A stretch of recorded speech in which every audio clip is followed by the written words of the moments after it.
प्रिय दर्शकों, नमस्कार। आज के हिंदी समाचार बुलेटिन में आप सभी का स्वागत है। सबसे पहले सुनते हैं आज के मुख्य समाचार।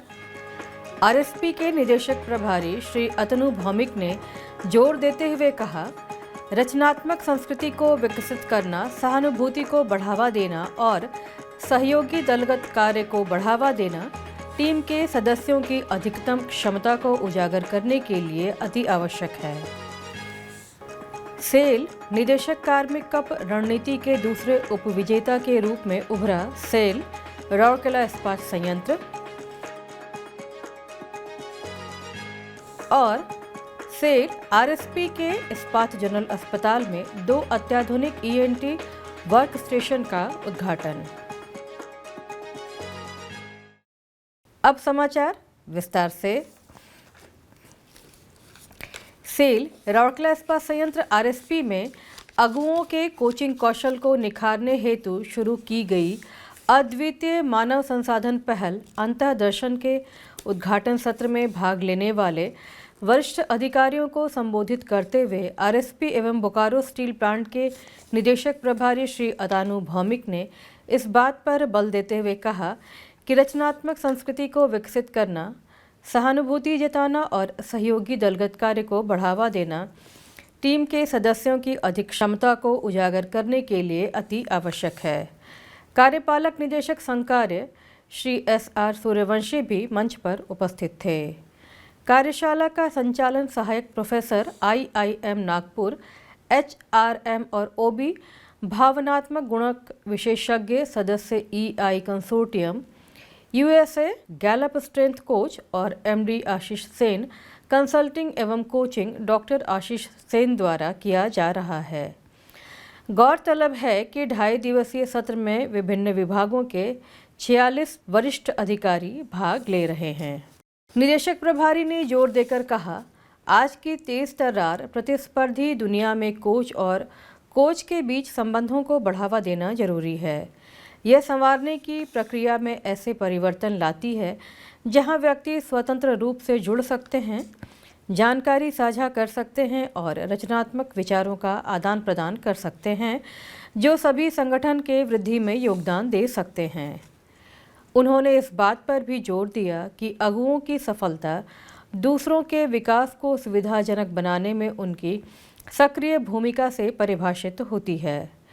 उन्होंने समापन टिप्पणी करते हुए कहा कि कोच की भूमिका को स्वीकार करें और एक साथ मिलकर एक उच्च प्रदर्शन करने वाली टीम बनाने के लिए टीम की क्षमता का सच्चे तौर पर उजागर करें। श्री सूर्यवंशी ने अपने संबोधन में नए हस्तक्षेप के महत्व पर जोर देते हुए कहा कि आरएसपी हमेशा अपने मानव संसाधन प्रयासों में अग्रणी रहा है। उन्होंने कहा, यह नई पहल एक नेतृत्व संस्कृति की शुरुआत करेगी जो संगठन के विकास को आगे बढ़ाने में मदद करेगी। डॉक्टर आशीष सेन ने आज के संदर्भ में कोचिंग के महत्व पर जोर दिया और वरिष्ठ अधिकारियों को उनकी प्रभावशीलता को अधिकतम करने के लिए सत्रों में सक्रिय रूप से शामिल होने के लिए प्रोत्साहित किया। प्रारंभ में मुख्य महाप्रबंधक एचआरडी सुश्री राजश्री बैनर्जी ने अपने स्वागत भाषण में पहल के उद्देश्य के बारे में बताया। 2.5 दिन के कोचिंग कार्यक्रम को 8 मॉड्यूल में विभाजित किया गया है, जिनमें से 4 मॉड्यूल पहले दिन में कवर किए जाएंगे। पहले दिन जिन मॉड्यूलों को कवर किया गया उनमें प्रभावी कोचिंग में रिश्तों की भूमिका, अंतर्राष्ट्रीय कोचिंग फाउंडेशन आईसीएफ द्वारा निर्धारित कोचिंग नैतिकता, कोचिंग मानसिकता विकसित करने और कोचों और सदस्यों के बीच विश्वास और सुरक्षा पैदा करने पर जोर दिया गया। सहायक महाप्रबंधक एचआरडी श्री के जायसवाल ने कार्यक्रम का संचालन किया। सेल राउरकेला इस्पात संयंत्र के 3 सदस्यीय टीम में शामिल सहायक महाप्रबंधक वित्त एवं लेखा श्री पप्पू कुमार, वरिष्ठ प्रबंधक वित्त एवं लेखा श्री प्रकाश चंद्र साहू और वरिष्ठ प्रबंधक वित्त एवं लेखा श्री विक्रम कुमार पटेल 20 सितंबर 2023 को प्रबंधन प्रशिक्षण संस्थान रांची में आयोजित निदेशक कार्मिक कप 2023 रणनीति के अंतिम चरण में दूसरे उपविजेता के रूप में उभरे। सेल के निदेशक कार्मिक श्री के सिंह ने विजेताओं को योग्यता प्रमाण पत्र के साथ एक ट्रॉफी और 10,000 रुपये का नकद पुरस्कार सौंपा। निदेशक कार्मिक ने प्रतियोगिता के विजेताओं और प्रतिभागियों को बधाई दी और सभी से विशेषज्ञता का उपयोग करने और कंपनी के समग्र विकास में योगदान देने का आग्रह किया। प्रतियोगिता में बोकारो स्टील प्लांट विजेता रहा, जबकि IISCO बर्नपुर की टीम प्रथम उपविजेता बनी। विशेषतः सेल की विभिन्न संयंत्र इकाइयों में संयंत्र स्तर पर 124 टीमों ने भाग लिया, जिनमें से 19 को अंतिम चरण के लिए योग्य पाया गया। निदेशक कार्मिक का पुरस्कार रणनीति का उद्देश्य प्रबंधकों को प्रभावी बनाने के लिए व्यावसायिक रणनीतियों का विश्लेषण और कार्यान्वयन हेतु दक्षता बढ़ाना है।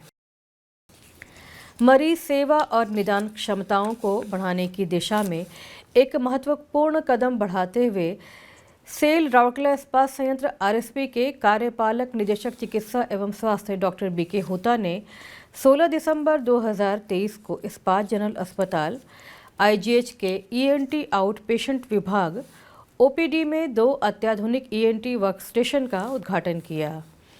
IGH के प्रमुख चिकित्सा पेशरों में से मुख्य चिकित्सा अधिकारी CMO डॉक्टर LK बिस्वाल, मुख्य चिकित्सा अधिकारी डॉक्टर J आचार्य, मुख्य चिकित्सा अधिकारी डॉक्टर NP साहू, अतिरिक्त मुख्य चिकित्सा अधिकारी डॉक्टर रश्मि महांती, उप मुख्य चिकित्सा अधिकारी डॉक्टर गौतम दास और वरिष्ठ परामर्शदाता ENT डॉक्टर K जितेंद्र की उपस्थिति में वर्कस्टेशनों का उद्घाटन किया गया। नए सुसज्जित ENT वर्कस्टेशन नवीनतम डायग्नोस्टिक उपकरणों से सुसज्जित हैं, जिनमें नाक एंडोस्कोप, कान एंडोस्कोप, माइक्रोस्कोप, लैरिंगोस्कोप, सक्शन उपकरण, कॉटरी यूनिट और एक मोटर चालित मरीज कुर्सी शामिल है। इन वर्कस्टेशनों के प्रमुख लाभों में से एक ENT मुद्दों जैसे आवाज़ विकार, नाकों का बंद होना, नाक से खून बहना, कान, स्राव और श्रवण शक्ति की हानि से पीड़ित रोगियों के निदान और उपचार में तेजी लाने की क्षमता है।